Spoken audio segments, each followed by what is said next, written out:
As long as wa sila kasabot niya ng blood-stained gospel, as long as wa sila mutuon niya nga gospel, dili sila tilud-anay nga Kristohanon. Piki ang pagkadiyos nun ang ilang gidisplay.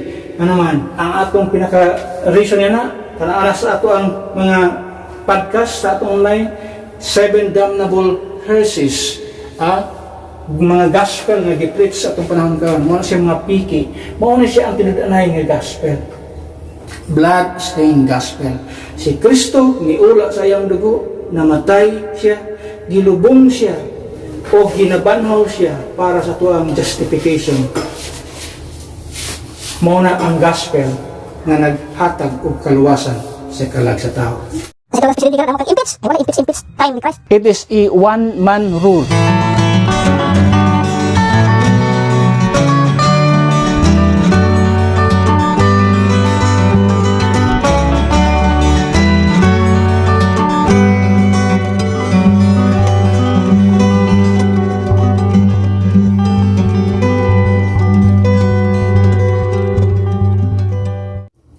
Second Thessalonians chapter 2 verse number 3, kung basahon din so di siya mga mata. It says, "Let no man deceive you by any means, for that day shall not come, except there come a falling away first, and that man of sin be revealed, the son of perdition." So take note sa praise, a falling away. May ato pagtaga because our topic this morning is about 7 biblical marks of an apostate. So the word falling away is from the Greek word apostasia or apostasia, which English language came, or which the English language nga gitawag og apostasy, diha siya nagagikan. So apostasia sa English is apostasy, and this verse kining word falling away muna siya ang apostasy. Falling away, gikan sa sakto nga pagbarog, sakto nga pagbarog sa kamatuoran, na fall away, natagak siya, o natumba siya, o nibiya siya sa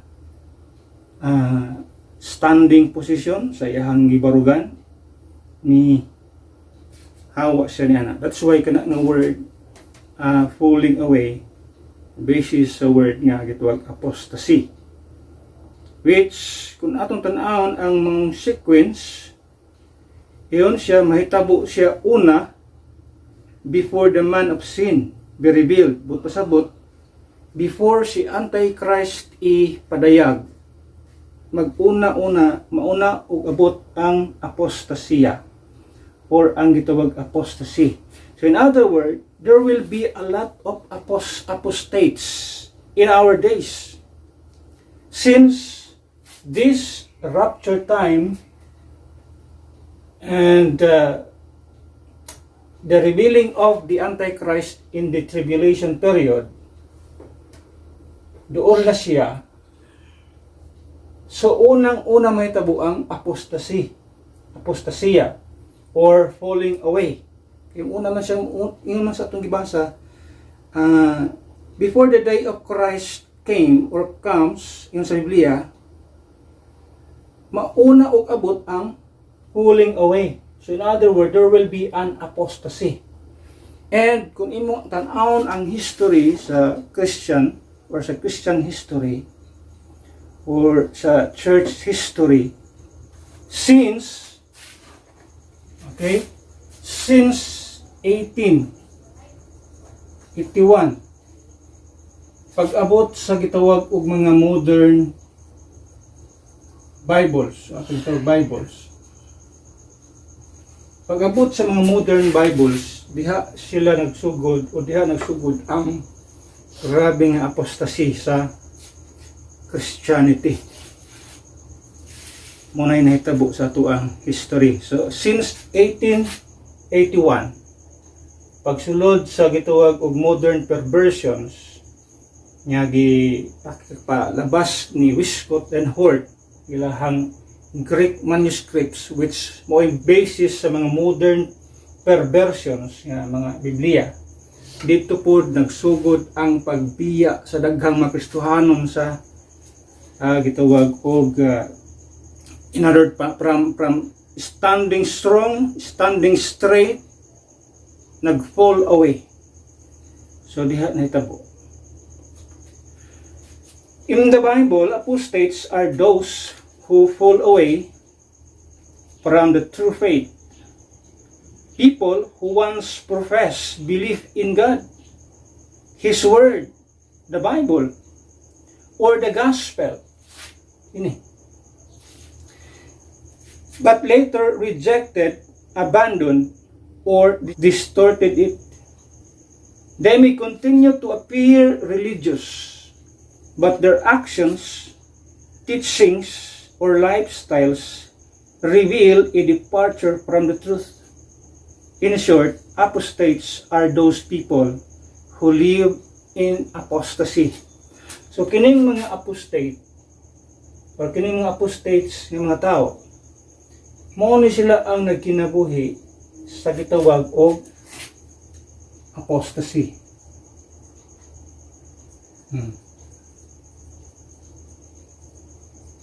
Muna silang mga tao nagkinabuhi sa apostasy.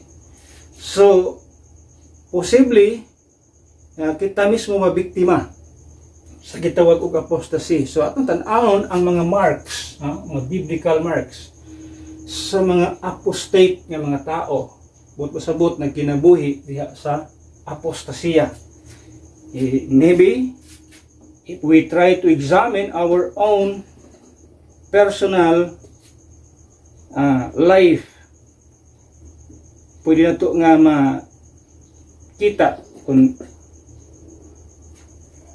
biktima ba ta o naapata sa gitawag og standing straight, standing strong. Now, here are the biblical marks of apostates. Those who profess faith but later depart from it, either in belief or behavior. These marks are drawn from multiple scriptures, especially at makita ni sila nga mga marka, mga timailhan in the book of Jude, in the book of 2 Peter, and in the book of Timothy, 1 and 2 Timothy. Ato ni siya makita ang mga marks sa gituwag o mga apostates nga mga tao. As what I've said, they once professed belief in certain doctrines, but now became apostates by, number one, ato makita din by forsaking truth.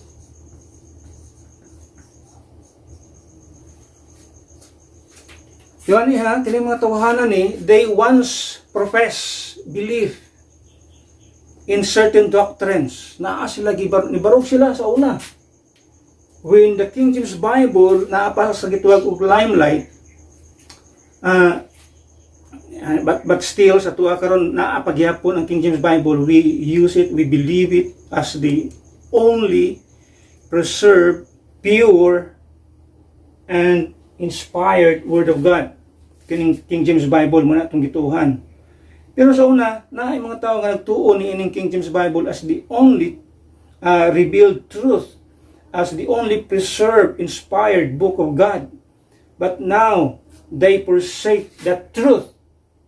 Tibiyaan nila kining mga pagtuo. Say they once profess belief. Ang problema ani mga apostates nga mga tao, ang mga tao nga nagsunod or ang mga taong naminaw sa ilaha, nga naman mao to'y pinaka-biktima sa ilahang pagka-apostate ng klase sa mga tao. Ang naminaw nila mo'y pinaka-biktima. Ang mga taong naminaw na sa ilahang bag-o nga gitawag og teaching ilang mga gipang tudlo sa mga tao. Now, they might accuse us sa kanang inyong new teaching man ang inyong dispensationalism. Can you imagine bag-o lang daw ang dispensationalism, which in the Bible na anak nga word dispensation sa Biblia nya bag-o lang. Kanang sa ba nahimong bag-o? Nahimo sigurong bag-o sa pananaw sa tao because ang lies ang gitawag bakak mo'y ni kaylap sa tibuok kalibutan. O kinsa may nag ingon pa sa kasagaran sa according sa gitawag og panultihon, ang tao o ang grupo daw nga nagmadidaugon sa mga gubat motoy nag-hold sa naratibo. What happened sa gitawag church history? What happened sa mga Christians at ang mga panahon since the time nga naa ang mga apostles, since the time of the Book of Acts nga nagsugod ang mga Christians, they were persecuted, they were tortured, they were killed yung sa Biblia. Pero kung imo tan-awon diha, so much more sa diyang niabot na ang Dark Ages. Kinsa ang nag-rule sa tibuok kalibutan? Catholicism. Kinsa ang nag-hold sa narrative? Catholicism. So where's those people nga nagtudlo about dispensationalism? Where those people nga dispensationalist in teaching? Nagtago. Ang ilang mga books dili pwedeng ma-public nga naman. Sunugon kani ang Biblia sa unang panahon. How much more sa ilang mga books? So, kay sila man ang namayagpag sa history, so sila ang nag-control sa narrative. Asa ang mga teaching sa mga dispensationalist? Wala. Dili kakaylap sa tibuok kalibutan nga naman. Because of persecution. Pero it doesn't mean nga wala ni kaylap ang teaching sa mga dispensationalist. There's no dispensation in the Bible. Still, naa sa Biblia ang dispensation. And that is the basis ng atong gitawag. As long as na ang 2 Timothy 2:15, rightly dividing the word of truth, we will stand on that praise. Nga mauna siya ang pamaagi, aron imuhang tunan ang Biblia, imuhang rightly divide ang word of truth, aron makuha nimo ang insaktong katudloanan. So ang narrative sa history sa Christianity na-hold sa mga bakakon nga mga o sa mga false teachers na gitawag. Sila ang nag-dominate sa kalibutan. Kanus arman ta nakakabaton og liberation, kanus arman man nakabaton ang Kristohanon og kagawasan. Di man gani halos sa 16th century, sa atong butang 16th century. The time nga na King James Bible, o na gamay liberation, pero di pagidingon ana ka kuan ang liberation sa mga Kristohanon. Still, naay mga persecution, naay mga pagtamay, naay mga di maayo ang ilang kung na may pinakadabuling ng mga tao, grupo sa mga tao, des kalibutan, wala ang Kristohanon. Since ang Kristohanon dili bullies nga mga tao. Kita ang ang gigikanan nato pinakapait. We were called by basta-basta mga atong gipang-agian nga mga sa atong mga ginikanan, atong mga unang nga Kristohanon. They cannot be in public as what we have now. Dili yun ana. Kung unsay na ranasan, unsay na experience sa mga Kristohanon, sa mga gitawag og sa mga Kristohanon nga naa sa China, sa mga Kristohanon nga naa sa mga communist countries, ingon ana ang iagian sa mga Kristohanon. Dili basta-basta ka simba in public places. Nga naman, pamatyon sa unang panahon. And how come nga mapropagate nila ang ilang teaching about dispensationalism kung ang mga Kristohanon anang nga time were bastarded, persecuted, and even killed. So kung mayroon tag forsaking the truth, we will base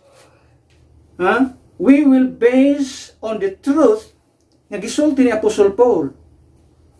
Si Pablo ang atong basihanan. Kinsa man ang namiya, kinsa man ang mga tao nga nibiya kang Apostol Paul. Sumuunay atong mga tawhana ang atong tagaag pagtagad. Since si Apostol Paul nagsulti siya, naa siya gituwag og doctrine, revealed doctrine, iyan siyang gitudlo, pero daghang mga tao namiya kaniya.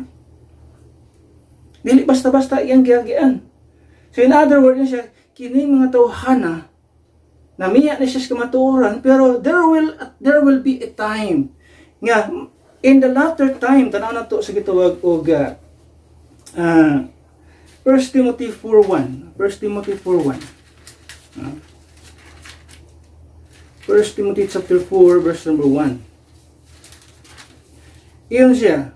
Now the Spirit speaketh expressly that in the latter times, ang saman ang latter times, sa church age period, muni ang atong latter times, ini 1881, since 1881, up to now, muni ang latter times. In the latter times,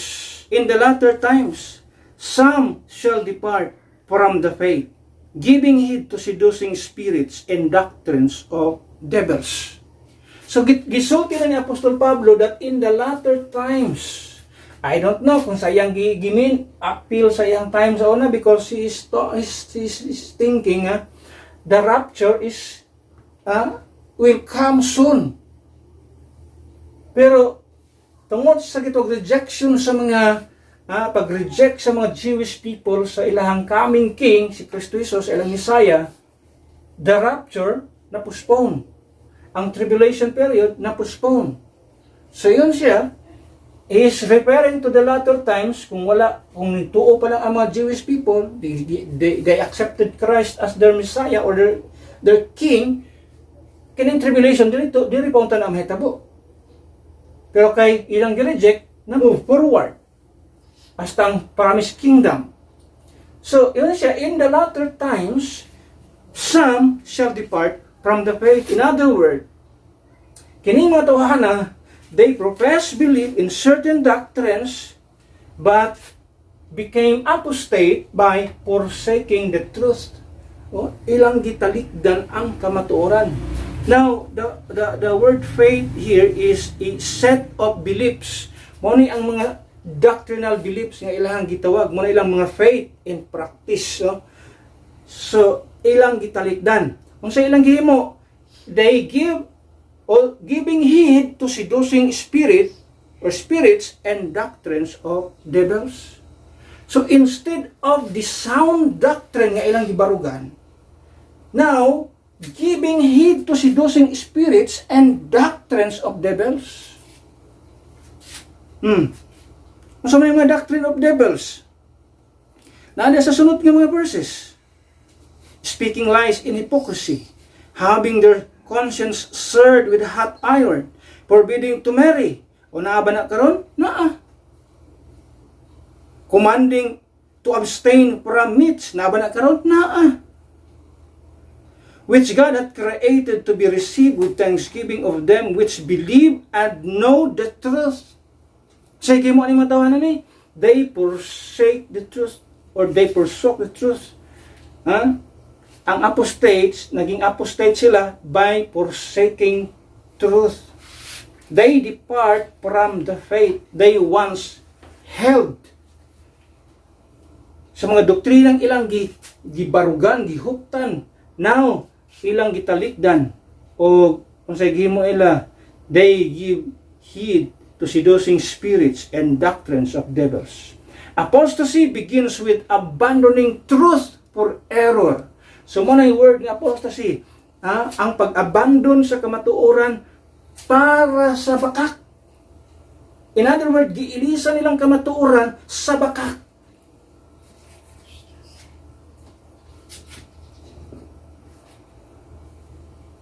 They once professed faith but rejected sound doctrine. Mo bitaw na kita din, we always put emphasis on doctrine, sound doctrine. Hindi na puros anang inspirational kapag kadaghan kay mensahe anang sa mga Facebook ron, daghan kay na sa mga gituwag og TikTok, daghan kay sa mga reels, daghan kay sa mga short video sa YouTube, mga inspirational message. What is the use of inspirational message kung walay basis sa gituwag doctrine sa Biblia?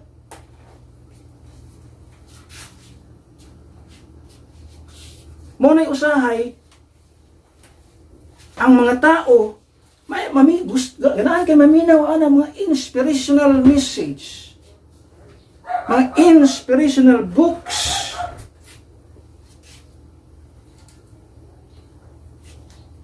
They like to hear, to listen inspirational messages, inspirational books, pero walay basis sa Biblia.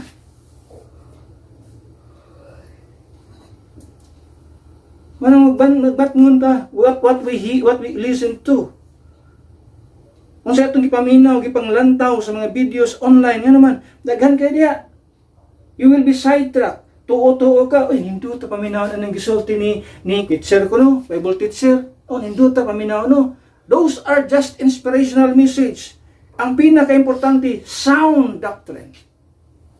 Not only they became apostate by forsaking truth. Number 2, by favoring evil. They display ignorance. They speak evil of things they don't understand. Now to sa Jude, verse number 10.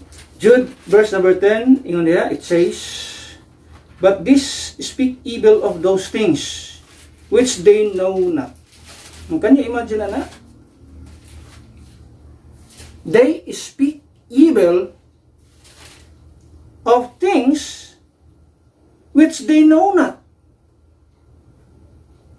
Daghan kayo na ron, bisan sa mga social media, pati daghan na. Even in politics, even in gitawag og religious, religious aspect sa kinabuhi, they speak evil of the things they don't know, that they do not know. In other words, kini mga tawanan ni saw-sawero. Kusog mo saw-saw sa mga isyo, sa guway kabangkagan. O sa pagsaw-saw sa mga isyo, they speak evil ngadto sa tao. Can you imagine, anak, wakay kabangkagan sa isyo nga giisgutan? Apil-apil ka diha.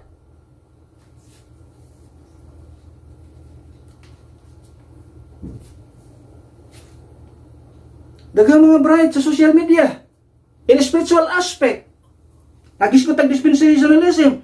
Wa kay kabangkaagan, way mata kay matuhana, way kabangkaagan about dispensationalism. They demonize that word dispensation. Dispensationalism. Can you imagine wa kay kabangkaagan anang dispensationalism? Anya imong gidemonize?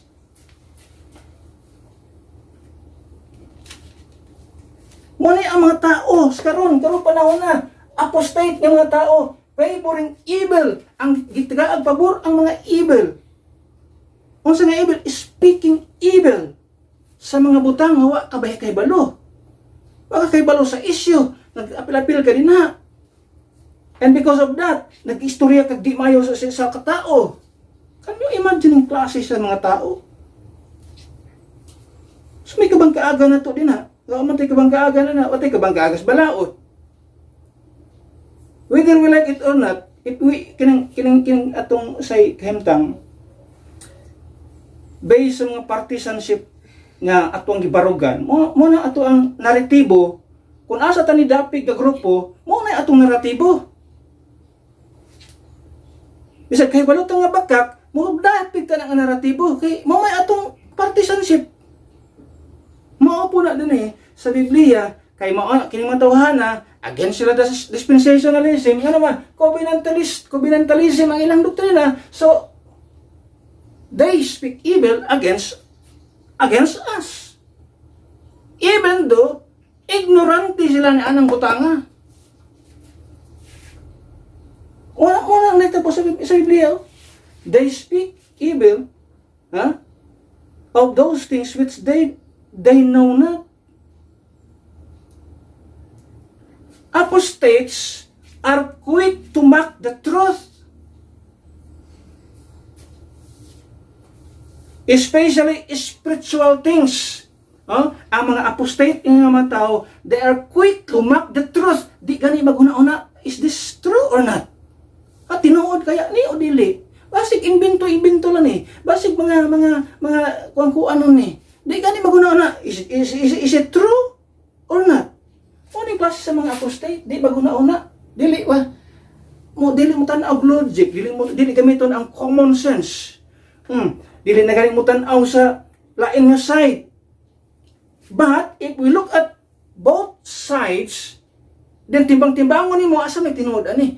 At the time sa diyan nakasugat ko sa dispensationalism, wala ko ni dawat as diretso lang akong gidawat, no. Gitimbang-timbang nako, gistudyhan nako ang duha ka sides, mga covenant theology nga grupo, mga dispensationalist nga grupo. Akong gitan-aw ang doktrina, both sides gitimbang-timbang nako, asa may mas duol, asa may mas reasonable. Dili man ta diretso lang dawat. Na kaniadto ingon ana ta. Pero karon dili ingon ana. Tan-aw na to ang gituwag og presentation sa truth. Is it reasonable? Kining isa reasonable ba sad? Atong tan-awon asa may reasonable aning both sides. So mas reasonable ang dispensationalism. Nga naman, pertindaghan ng bersikulo sa Biblia nga dunay contradictory statement. Pero kung imong gamiton ang dispensationalism, imong masettle ang mga contradictory statement sa Biblia. That's one. Muna akong kitan-aw. Sa una, mabasa nako ang gituwag og eternal life. Magbantay man kas kasuguan, maningkamot mangga. Pero pag abot diri kang Apostle Paul, ang eternal life, gasa naman sa Dios. Naunsa man ang pagkaunsaan sa gisulti ni Kristo, ingon ang dato, Lord, sa unsang paagi makabaton kog eternal life. Ingon si Kristo, keep the commandments. Pag abot rin ang Apostle Paul, ang gift of eternal life, gift of God. Naunsa man ang pagkaunsaan, nagsumpaki man. So diha nimo makuha nga kung tan-aw nimo ang covenant theology nga statement, ilang sito kana paningkamutan nila nga matwist ang usa ka bersikulo para lang mag-appear nga walay contradiction diha. So paningkamutan nilang twist ang buong bersikulo para mo coincide nga united ang Bible. Pero sa dispensationalism dili. Gitudlo dito nga ang time ni Kristo sa iyang ministry under the law. While ang time ni Apostle Paul under sa grace, gasa ang eternal life.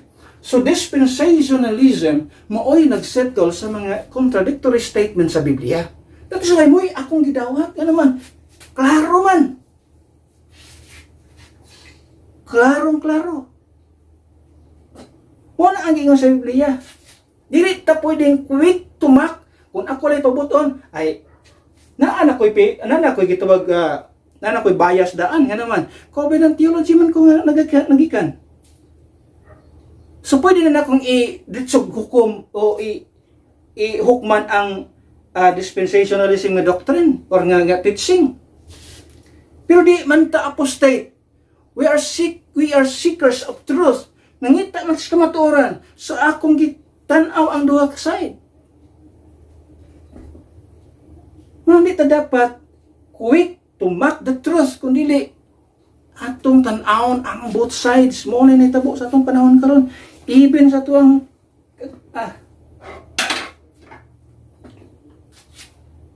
dali lang musulti ingon ana, dili ingon ana kasayon.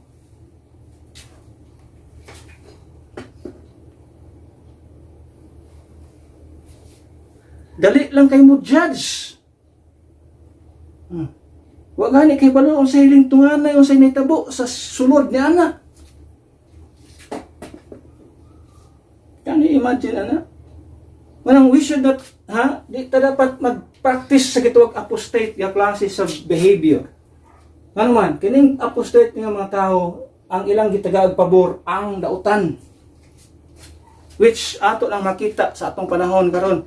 Mas ang mga tao karon modapig pas dautan kaysa nagtinarong. Kanya imagine na asa nga klase. Ano na, we are in the last days. We are in the laing Pablo na ata sa latter times. We are in the last days, so in other words, expected ang apostasy. Even Christians, daghang ko nakita ng mga nag-claim ng Kristohanon. So I can say, these people who claim Christian sila, those are apostate ng mga Kristohanon. O mga tao. Ano man? Gina-favor rin mo ang evil?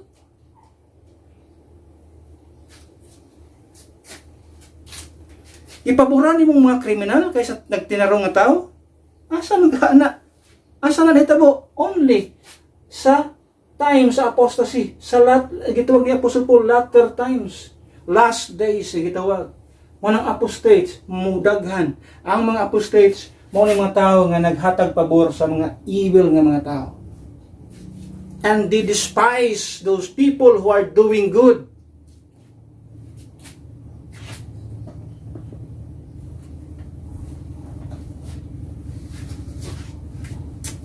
They attack biblical authority, godly living, and often true believers. Maning matawanan eh. Gina-attack nilang biblical authority. Unsa may mga biblical authority? We should remember nga ang Biblia naa siya gitagag authority. For example, sa pamilya, amahan ang otoridad. Sa simbahan, pastor ang otoridad. Pero sa mo aning mga apostate nga mga tao karon, gusto na lang i-destroy. Sa gobyerno, presidente ang otoridad. These people, mga apostate, they attack biblical authorities. Mantingala ko aning mga tao nag-claim nga mga Kristohanon, pero sige attack sa gobyerno. Who are they? Apostate. Why? Girecognize sa Ginoo ang mga biblical authorities sa panimalay, amahan, girecognize sa Ginoo. Sa simbahan, pastor, girecognize sa Ginoo. Sa gobyerno, presidente, girecognize sa Ginoo. Pero these people, dili mo recognize sa presidente, di mo recognize sa mga pastor, di mo recognize sa gitwag sa amahan sa panimalay. Gusto nila equality. Can you imagine anong klase sa mga tao?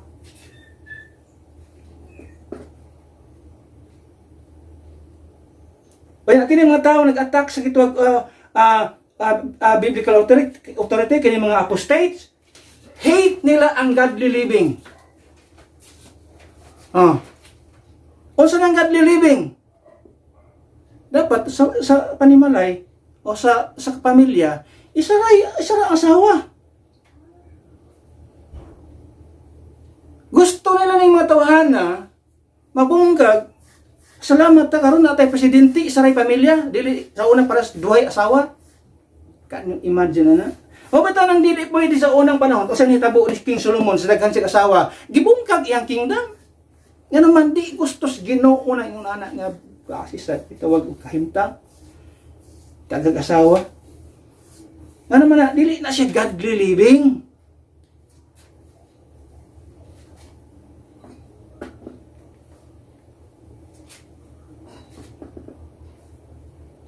Sa may tabo kaya amo ta lang puro na siya tag Sodom Gomora na tag yun anang atuang kahimtang. Kay mga atong idolo daghang asawa. Sige daghang tag-asawa. Unsa may tabo ni kalibutanan eh.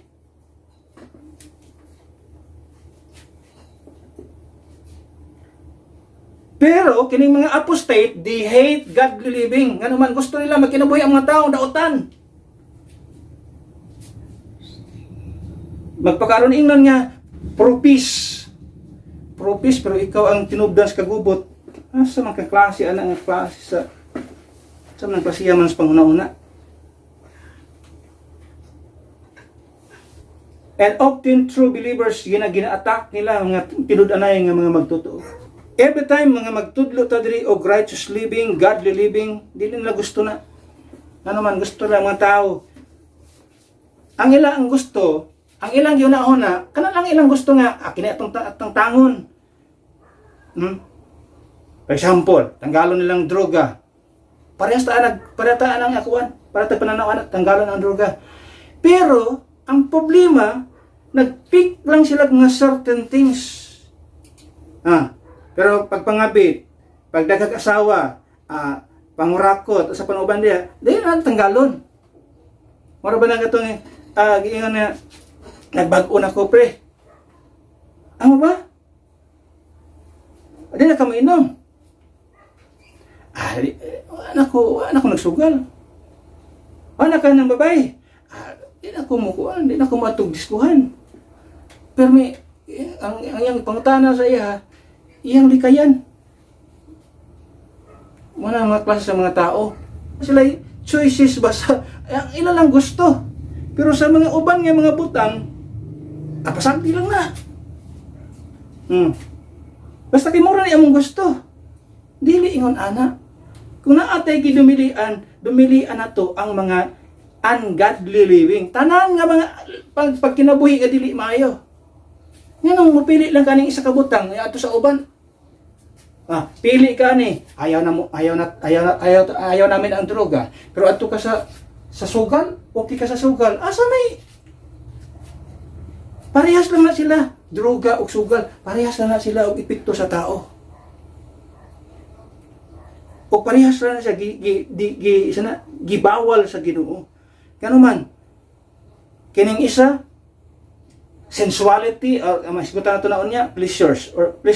Kining isa ang sugal, di man siya siguro ingon kayo sikat sa isyo, pero ang sugal naadiha nagikan ang covetousness.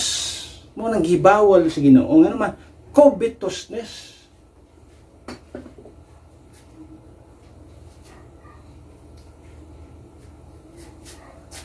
Not only they became apostate by forsaking truth, by favoring evil. Number 3, ito makita din by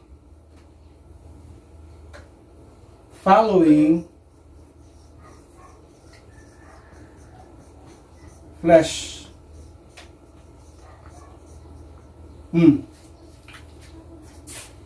Apostate ang mga mga tao. Nagsunod sa ilang unod. They defile the flesh. They follow their own lusts. Jude, verse 4. Sa sulti diya, verse number 4. Iyon ang pulong sa Ginoo. For there are certain men crept in unawares, who were before of old ordained to this condemnation, and godly men, turning the grace of our God unto lasciviousness. Ano sana? Unto lasciviousness. Ano sana ang word nga lasciviousness sa Bisaya? That is pertaining sa flesh. Pertaining to lust. Ang problema ay mga tawhana, they use grace as an excuse for sin. Ato hinumduman, doctrine is lifestyle. Kung unsa imong doktrina, muna imong kinabuhi, muna imong pagkinabuhi, muna imong living lifestyle.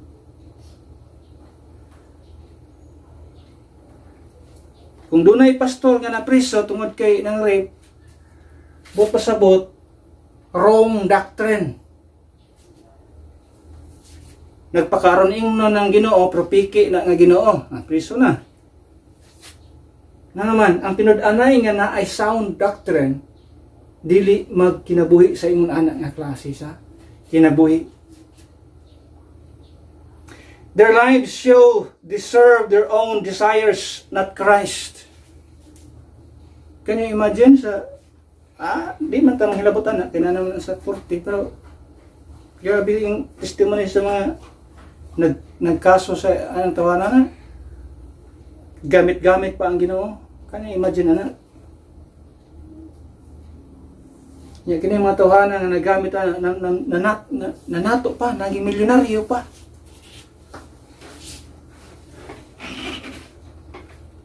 Mo ning dako kayo punishment ang Ginoo ning aning klase sa mga tao. They use grace as an excuse for sin. Mo ning matuhanan ni ang gisunod nila flesh, not Christ. Flesh, not the Word of God, not the Bible. Kaya kung tinudanay kang naa kay tinudanay nga sound doctrine, if you truly follow sound doctrine, doctrine is a lifestyle. Makita na sa kinabuhi sa tao.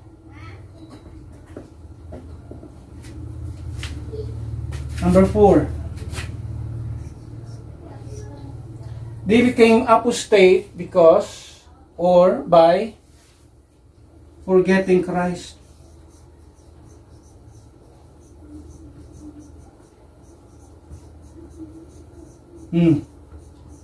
Sa isulti sa next verse atong gibasa diha. Jude 4. It says, verse 4 siya, denying the only Lord God and our Lord Jesus Christ. Pag ato nimo sa 2 Peter chapter 2 verse number 1, pagbasahon nimo 2 Peter chapter 2 verse number 1, ingon siya diha. But there were false prophets also among the people, even as there shall be false teachers among you, who privately shall bring in damnable heresies, even denying the Lord that both them, and bring upon themselves swift destructions. Although most of the time, kining general epistles, intended para sa tribulation period. Pero doon ay gituwag og dual application sa mga books nga nini. Pwedeng na ay phrases ay mga verses nga pwedeng ma-apply sa church age period. Kining usa sa mga verses nga pwedeng ma-apply sa church age period. Kining mga gituwag diri false teachers nga nagdalag mga damnable heresies. Unsa nang damnable heresies? Mga karuwasan nga dili na mao. We preach seven damnable gospels ato makita. Mo ni ilang ipangdala sa ilang mga congregation. Katong gitudlo nga 7 damnable gospel nga gi-preach sa atong panahon karon. Mo ni matuhanan ni. Unsa pa diha ato makita? Even denying the Lord that both them. How are we both by the Lord? So, unsa man tang paghihagi palit ni Kristo? It is through His blood. Pero sa exulti ni matawanan nun, they deny the blood atonement of Christ. Unsay mga preaching sa daghan mga simbahan karon, mga ilado nga mga tao, they deny the blood atonement. They forget blood. Wala na blood. No, only the death. Which ang Bible na to, gi-emphasize the blood of Christ. Pero sa ilang mga Biblia, anemic na ilang mga Biblia. NIV nga Bible, sa mga modern nga Bible karon, ginahinay nagtanggal ang mga blood sa Bible. The illusion of death. Can you imagine na nga mga tao? Muna yung matawana, they deny the Lord that both them, and bring upon themselves swift destruction. They may claim spirituality but reject Christ's lordship, deity, and blood payment or sufficient sacrifice. This is the most dangerous mark. Kining mga tao nagkalimtan na ang gihimo ni Kristo sa krus sa Kalbaryo. Ang iyang dugo nga giula dito sa krus sa Kalbaryo. Mao na yung pinaka-worst na klase sa mga apostate. Wala na ang blood atonement of Christ dili na importante sa ila. Dili na kuno pati na mga wali karon nga wala na blood atonement. Di na nila gi-appeal sa ilang gospel. Pagkita nang natay term nga na conceive o na-coined nga term nga bloodless gospel versus blood-stained gospel. Ano man, kay daghang mga tao, ang ilang giwali nga gospel, bloodless, dili na yung blood-stained gospel. Bloodless gospel. Muna yung mga damnable heresies. Unsa na, pagkalimot ni Kristo sa iyang gihimo dito sa krus sa Kalbaryo nga iyang giula ang iyang dugo and only His blood maoy makabayad sa ato ang mga kasalanan. It is the blood of Christ mo ay nagpay at nagpalit ka na to. Mo nang iyong Biblia. Ano sa isulti sa Biblia? Denying the Lord that both them. Yung sa pagpalit ni Kristo Jesus. Patanaw na to sa 1 Corinthians chapter una ta sa gitwag Acts 20 Acts 20 verse 28. Ang sa isulti sa Biblia niya. Acts 20 verse number 28. Okay, it says, "Take heed therefore unto yourselves and to all the flock over the which the Holy Ghost hath made you overseers, to feed the church of God, which He hath purchased." Not a word here, purchased. O saan ang purchased? Pagpalit. Gipalit. Purchased with His own blood. So, kikalimtan nila, denying the Lord, who both them, yung sa pagpalit, purchased with His own blood. Number 5.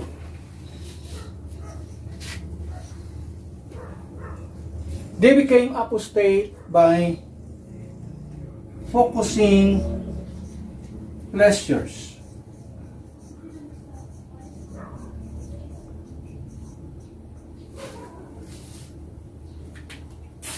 Asa nakapokus? Pleasures. Earthly pleasures. They dignify sensuality. But pasabot, they pay attention more on sensuality. They are sensual, not spiritual. Jude 19. Jude 19, balik sa Jude 19.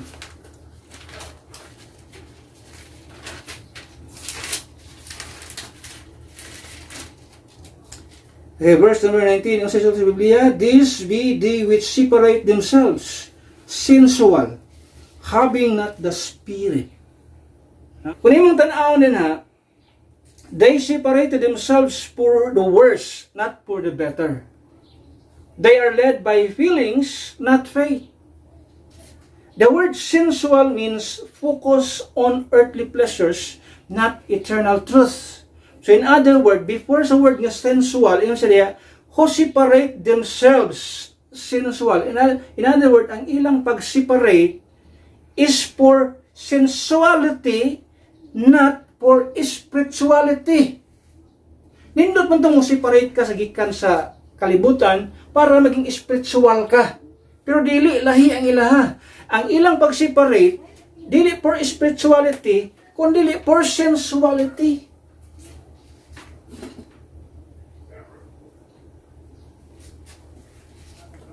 Wala yung nakaproblema niya na kita nagtudlo ta, we are not separating ourselves from those people, kundi sila mismo ang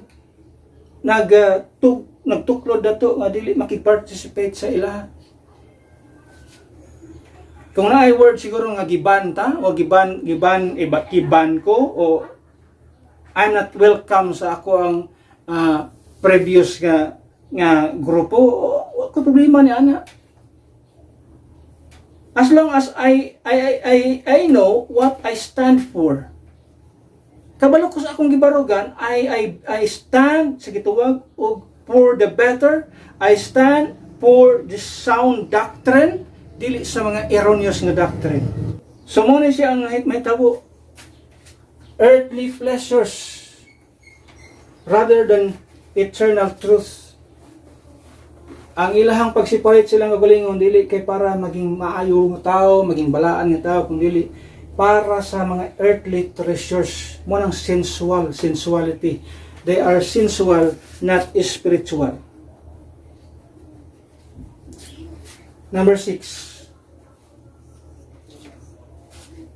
They became apostate not only by forsaking truth, favoring evil, following flesh, forgetting Christ, focusing pleasures. Number 6, fighting believers by fighting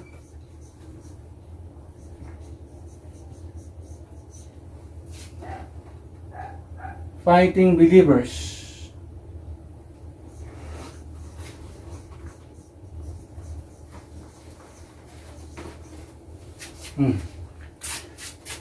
Romans chapter 16. Romans 16 verse number 17. It says, "Now I beseech you, brethren, mark them." Ano sa? Butangig timaylan, markahi sila. "Which cause divisions and offenses contrary to the doctrine which ye have learned, and avoid them." Kinsang doktrina? Doktrina nga i-reveal nga ito kang Apostol Paul. So dili doktrina aning gipang nagpasiatab nga mga kay ang ilang sulti kita nag-destroy sa unity, no? Apostates often divide churches, introduce false teachings, and destroy unity. So kining nga mga claim, they accuse us nga kita ni divide churches, introduce false teachings, and destroy unity. Pero tanaw na to ang ilang mga doktrina kung naka-align ba sa scripture, kung naka-align ba sa teaching ni Apostle Paul. Ang pinaka-basis sa ito ang pagtulunan is ang tudlo ni Apostle Paul para sa church age period. Kung di ta naka-align sa teaching ni Apostle Paul, so wala kay authority nga mag-claim nga ikaw ang naasa insakto.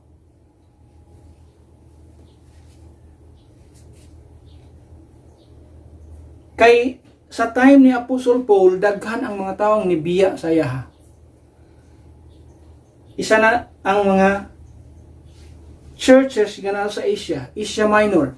Tanang churches sa Asia Minor, kanang churches nga gisulatan sa Book of Revelation, mga churches nga nasa Asia, mauna nga mga kasimbahanan ang namiya kang Apostle Paul. Timan daghan nga simbahan, mga local churches ang namiya kang Apostle Paul.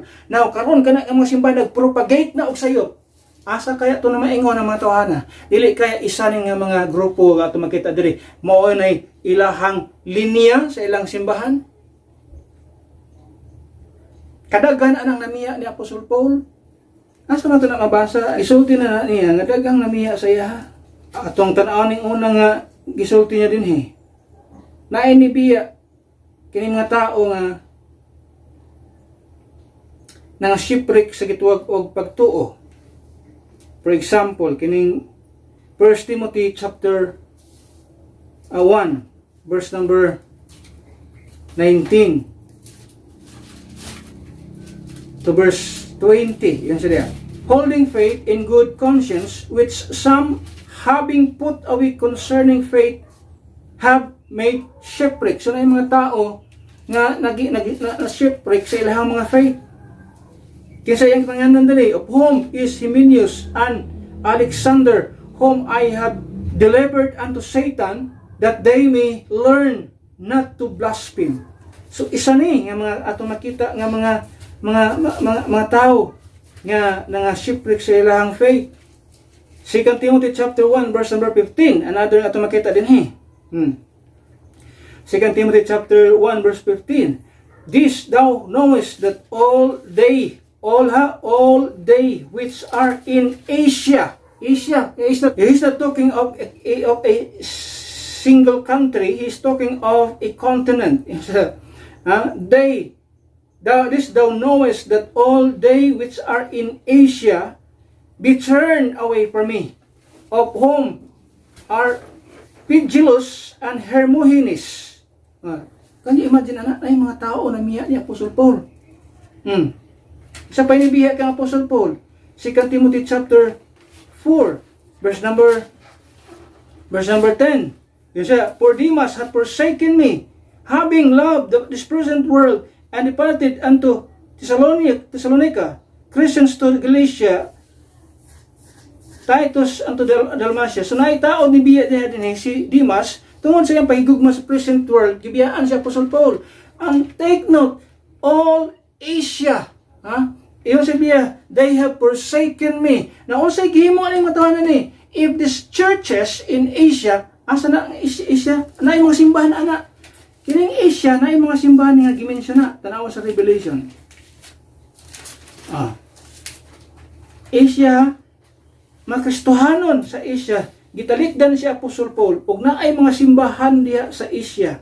Imong makita na dinhi sa kitong Revelation, chapter 1 verse number 4.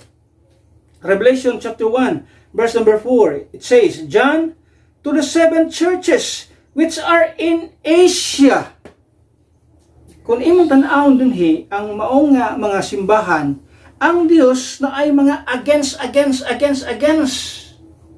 ani nga mga churches nga naa sa Asia. Mao ni mga simbahan nagipang mention dinhi in verse number 11. Nagisgot siya og Ephesus, nagisgot siya diha og Smyrna, nagisgot siya diha og Pergamos, nagisgot siya diha og Thyatira, nagisgot siya og Sardis, Philadelphia, and Laodicea. So these churches, these local churches, mao ning nagbiya ni Apostle Paul, and imong makita dinhi na ay ang Dios na ay against ani nga mga simbahan.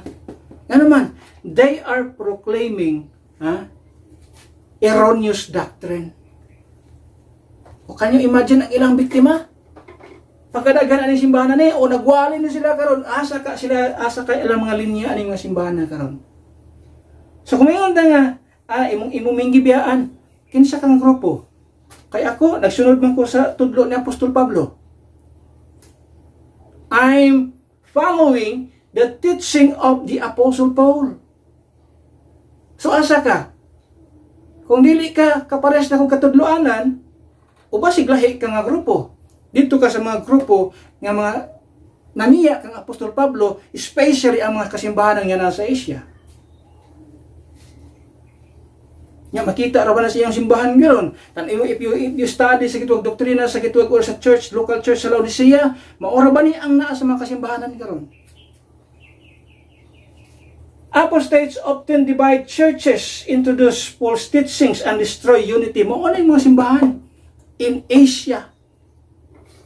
Ephesus, Smyrna, Thyatira, Pergamos, Sardis, Philadelphia, Laodicea. Mao ni mga simbahan na ang nag-promote, nag-propagate og mga erroneous doctrine. Kay namiya ni siya sa teaching, namiya sila sa teaching ni Apostle Paul. Mao ni mga simbahan na nga nag-divide sa mga churches, nga nag-introduce sa mga false teaching, nga nag-destroy sa unity sa mga sa church history or sa kitong doktrina sa church. That is why ingon si Apostol Pablo, these people, these apostates, fighting believers, nakik-away sa mga Kristohanon. Ingon si Apostol Paul, mark these people. They divide believers in churches. Number 7. They became apostate by faking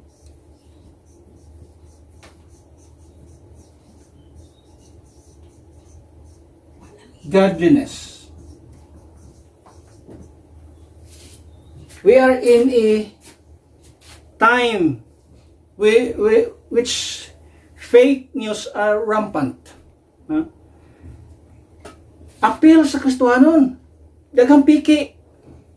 Ang sa ginapiki ang pagka-Diyos nun.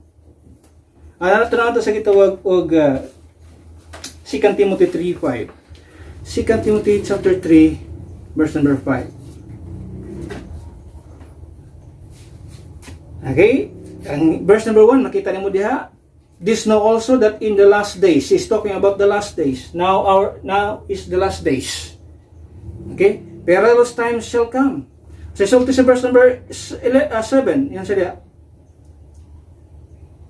Verse number 5.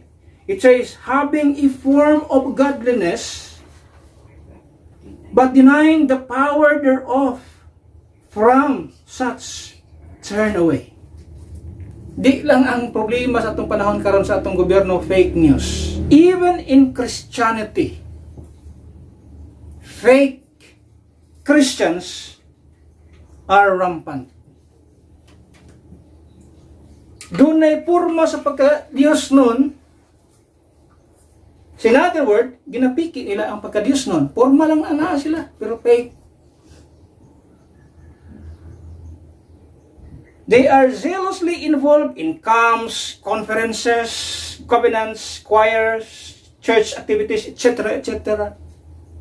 They may look religious, use Christian language, sing Christian music, but have no real inward transformation.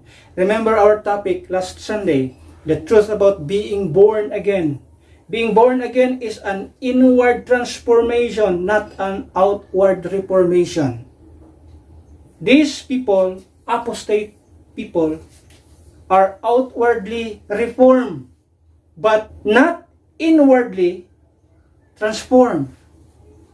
Because they deny the life-changing power of the pure blood-stained gospel. Kini mga tao na ang forma religyoso. Ano naman? Grabe kadasig, mag-appeal og camping, mag-appeal og mga conference, mag-appeal og mga church activities, cantos choir, na ito zealousness, ito og mga activity diya sa ilang mga local churches.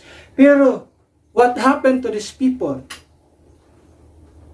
Kung sa'yo naitabo ni matawanan, they deny the life-changing power of the pure blood-stained gospel. Kung sa ilang deny? The blood-stained gospel. Unsa ang gospel? Ingon sa Romans 1:16. They deny the power thereof. Unsa ang power? Ingon sa Biblia, Romans 1:16. It says, "For I am not ashamed of the gospel of Christ." Why? For it is the power of God unto salvation to everyone that believeth, to the Jew first, and also to the Greeks. Kining mga kasimbahanan karon nga nagwali og mga piki ng mga gospel, so ang godliness nga makita sila piki pod. Nga naman walay real inward transformation. All that they have is outward reformation. Kung tanaw nimo sa gawas, religyosa, Dios nun kung tanaw nimo sa gawas, ka naman, muadtog simbahan, Christian po ang sinultihan, mukantag mga alawiton sa simbahan, pero wa kasabot sa life-changing power. Unsa? The blood-stained gospel.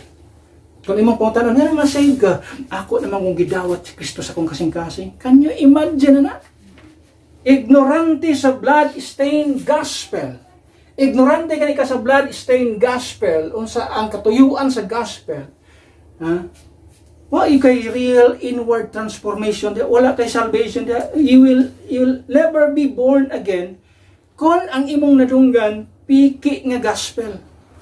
There's only one gospel in our time sa atong panahon karon, usa lang. Kaya kung naay gospel nga lain, ingon sa Biblia, let him be accursed. So doon isa lang ka gospel sa atong panahon karon, especially sa atong panahon after sa gituwag og mga sa preaching kingdom gospel. So we have only one gospel nowadays. Ingon sa Biblia, ang atong gospel is the gospel of the grace of God, the blood-stained gospel. Unsa ang response sa tao? Maminaw siya. Sabto niya. Ikatalo, mutuo siya sa maayong balita. And the moment o sa diyang mutuo siya ni ini, maabot sa punto nga mutuo sa blood-stained gospel, but pasabot, gihimo na ni Kristo ang gitawag o kaluwasan, giula niya iyang dugo, munang gitawag to blood-stained gospel. Nga naman, si Kristo ang niula sa iyang dugo dito sa krus sa Kalbaryo. Once iyang tuuhan na, the Holy Spirit mo sulod sa iyang kasing-kasing. Dili kay, Lord, sulod sa akong kasing-kasing. Dili ingon ana.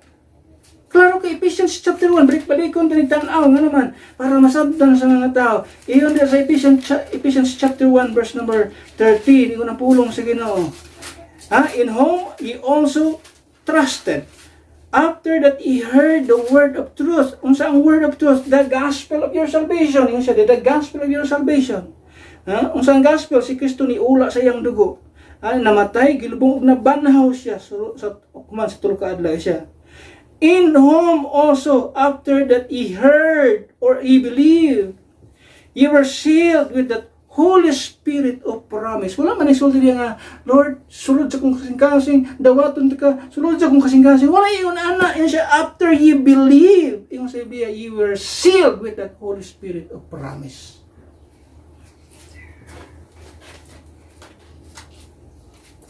Muna ang ang tinud-anay nga kaluwasan. Wa ka kasabot sa unsay gihimo ni Kristo sa krus Kalbaryo. Yang dawat rabang nahitabo ang dawaton ako pinagispag-ampo. Kanyo imagine kanso man ang pag-ampo na himong pamaagi sa pagdawat sa Holy Spirit. The Holy Spirit will come sa atong kasing-kasing after we believe the gospel of our salvation. After we trusted Christ's work, sufficient work sa dito sa cross sa Kalbaryo. Sa diyang giula niya ang dugo, ha? Gipaanggas niya ang dugo, giula niya ang dugo alang sa kabayaran sa itong kasalanan. The after siya, imo nang nakadungog ka na, nakasabot ka niya na kanang gihimo ni Kristo para sa imong kaluwasan. Now, imong tuuhan yung sabi after you believe, musulod ang Holy Spirit, you were sealed with that Holy Spirit of promise. Muna ang blood-stained gospel na gisulti sa Biblia. Apostates pretend to be faithful but prove to be false by forsaking truth, favoring evil, following flesh, forgetting Christ, focusing pleasures, fighting believers, and faking godliness. Kita pwedeng magpailat ining gituwag mga piki nga pagka-Diyos nun. Daghang piki nga pagka-Diyos nun karon. As long as wa sila kasabot niya ng gospel na gitawag sa Biblia. As long as wa sila nakadungog anang pure blood-stained gospel. As long as wa sila kasabot niya ng blood-stained gospel. As long as wa sila mutuon niya ng gospel atong gitawag. Dili sila tirud-anay nga Kristohanon. Piki ang pagka-Diyos nun ang ilang gi-display. Ano man, ang atong pinaka-reason niya na, kana sa ato ang mga podcast sa atong online, 7 damnable heresies, mga gospel na gi-preach sa atong panahon karon. Mao siya mga piki, mao na siya ang tinud-anay nga gospel, blood-stained gospel. Si Kristo niula sa iyang dugo, namatay siya, gilubong siya o ginabanhaw siya para sa tuang justification. Mao na ang gospel na naghatag og kaluwasan sa kalag sa tao.